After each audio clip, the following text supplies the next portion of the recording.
Our coverage of the best things that happened during the year 2022 in the world of Canadian mixed martial arts is quickly coming to a close, but we got a couple of lists left, and today we are looking at the performance of the year by a Canadian fighter. This list rewards the best individual performance in a fight. There were so many candidates. It was by far the toughest list to do, but I narrowed it down to 10 performances with 5 honorable mentions, which are the following. Stephen Beaumont against Michael Hill at Unified 46. Maxime Soucy against Josh Kwiatkowski at BFL 73. Proper Mike Malott against Mickey Gall at UFC 273. OAM against Stevie Ray in the PFL Finals. And Robert Serres against Guillaume DeLorenzi at Samourai MMA 4. At number 10, we've got Hammo against Justin Basra at Unified 47. We've seen all kinds of stuff from Hammo in the last few years, from very spirited performances to amazing comeback wins to great knockouts, great submissions, but the thing that we hadn't seen yet from him was a very dominant performance that really established him as a force in the 145 division in Canada, and that's what he was finally able to do in December against Justin Basra, who was coming back from a long hiatus. But Basra was an amazing wrestler.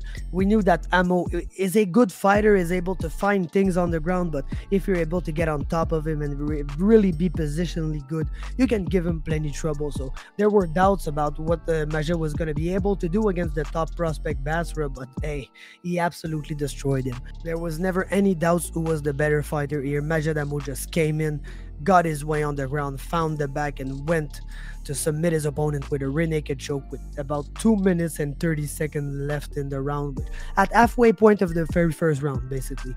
So amazing performance, a dominant win that we were waiting to see from Majed for years, and he gave it to us. I had to put him on the list at number 10. At number 9, it's the fight that I hated the most this year, Jourdain, Gabe Sagman at Unified 48. And I say that because, of course, you know that I'm really close to Charles and Louis. These guys, they're my buddies. They live close to where I live from. There's some hometown guys from Quebec that are having lots of success in MMA, so I'll always be rooting for them.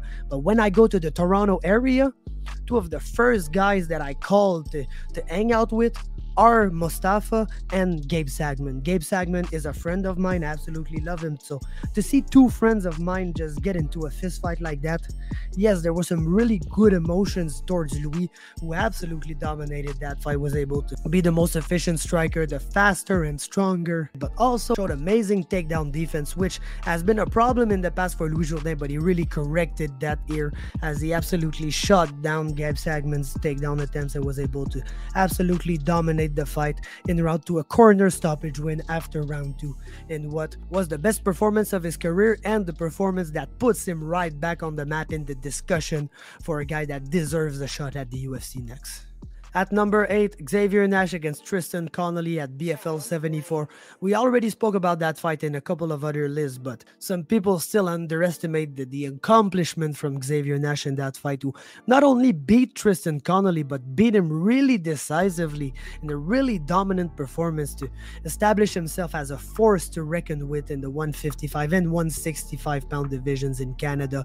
There were never doubts that Xavier Nash was good, even though his record was not the best, but after such a dominant win against a guy who came from the UFC with a win over Michel Pereira and some really good fighters, it was an amazing performance for Nash.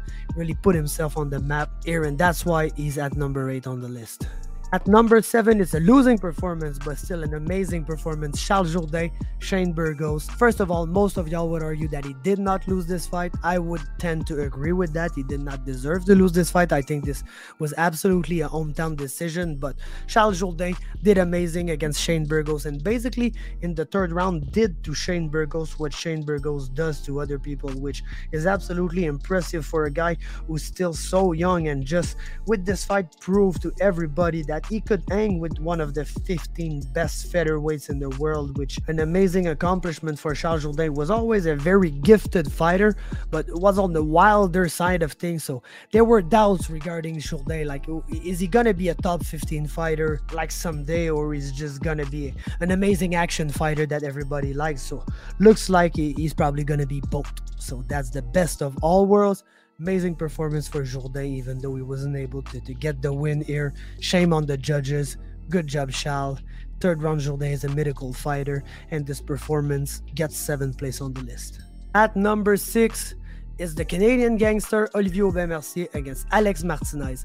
I didn't want to put the finals of the PFL in the list because, yes, it was a great performance, but Oli still gave up a round to Stevie Ray. Well, did not officially give him the round because he was able to get up and knock him the fuck out in that round, but like there was a round where he was losing in that fight, which was probably the only round he really lost in this season of the PFL, except for maybe the third round against Nathan Schultz, where he basically won the 2 first round and cruised for the third round. But his crown jewel performance was by far against fellow Canadian Alex Martinez in the playoffs. He took a more conservative approach during the regular season, but you saw that when the playoffs began, he was really all in. He was going to do everything in his powers to win a spot in the finals. And Alex Martinez was at that moment the best guy beside Olivier Aubin-Mercier left in the bracket, and Oli absolutely styled on him, imposed his style, was able to land some great shots, to mix in his grappling, to do everything he had to do to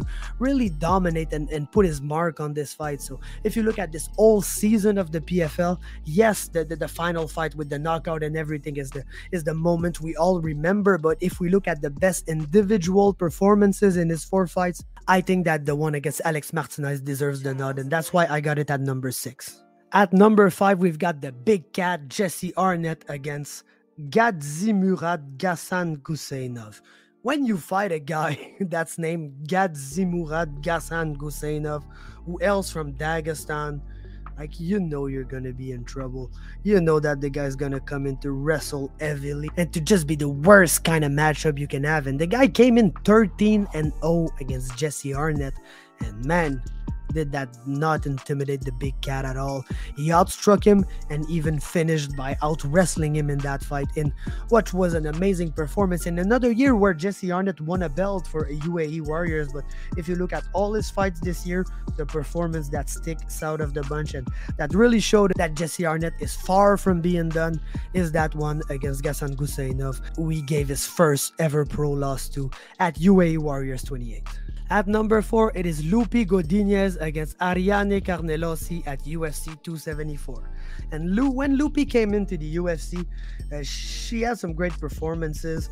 She was 2-2 when she took that fight. She had some great wins, some losses that, I felt like she deserved to win the Jessica Pena fight. The Luana Carolina fight was a little tough because of the reach, but the only thing I think we could say is that when she was booked against Ariane Carnelossi, people were confident in her ability to win that fight, but nobody was sure that she was going to win that fight. It wasn't like she was a 10-1 favorite or anything like that, but when the fight began, she really made it look like she was a 10-1 favorite. She absolutely demolished Carnelossi, who was known to be a tough fighter, but also a very strong fighter physically, and she just physically dominated her in all aspects of the game. She was able to land some takedowns, do some devastating work on the ground in what was an amazing complete performance that proved us that Loopy is probably destined for a top 15 spot sooner rather than later. So for this reason, I got her at number 4 on the list, Loopy Godinez against Ariane Carnelossi at UFC 274.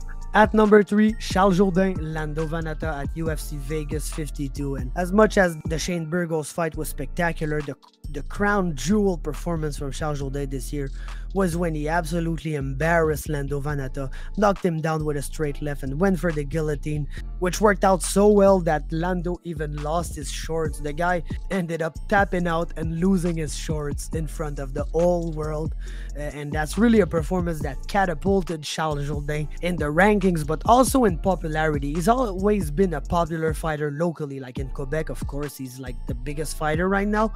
In Canada, he's a very popular fighter too, and even in France, he has a big fan base. After that fight, Jourdain was getting more and more popular in the US and everywhere on MMA Twitter. He was becoming one of the darlings of the MMA Twitter sphere, and that's because this was just an amazing performance. Lando Vannata hadn't won all his UFC fights, but always been tough, always been a tough task, and a guy that you would need to fight him and to go to the decision, and he always found a way to take a round off of you, even if you were like prime Tony Ferguson and he just came in against Shal and got shut down within a round, dropped, submitted, pants off and everything. So amazing performance for Charles. It's at number 3 on the list, which leads us to number 2, which is another BTT fighter, Corinne Laframboise against Carolina Jimenez at UAE Warriors 28.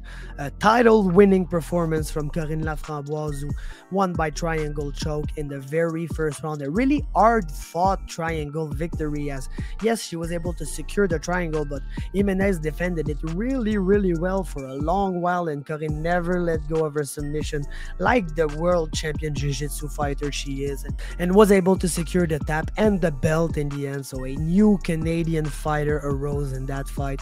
It was an amazing performance, and I got to give her number 2 right here, Corinne Laframboise. And you know that I would have felt so bad if I didn't give this guy at least one category this year, and I think the performance of the year is the right one for him, as at number 1 I've got Aaron Jeffery against Austin Vanderford at Bellator 284. Jeffery basically came in on short notice for this fight against Austin Vanderford, Mr. Paige Van Zandt, who was just fresh off a title fight, which was his first pro loss in his career. He lost to Gegard Mousasi by ground and pound in the very first round and kind of looked outmatched in that fight. That's normal, as Mousasi has been one of the 10 best middleweights in the world for basically like 10 to 15 years now.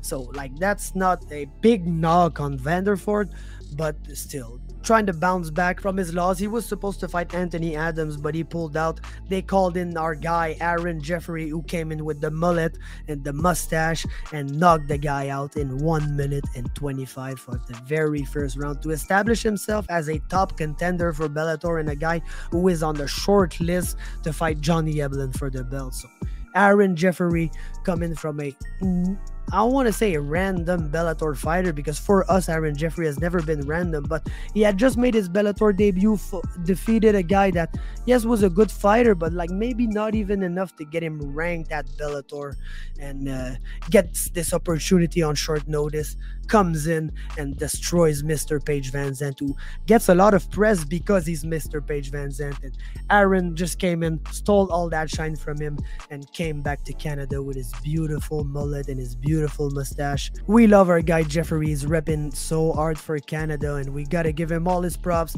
and that's why I award him with the performance of the year 2022 in the world of Canadian mixed martial arts. So that concludes our list. Please leave a like if you like. Please subscribe if you want to. Stay tuned, as there is one more list left coming out tomorrow.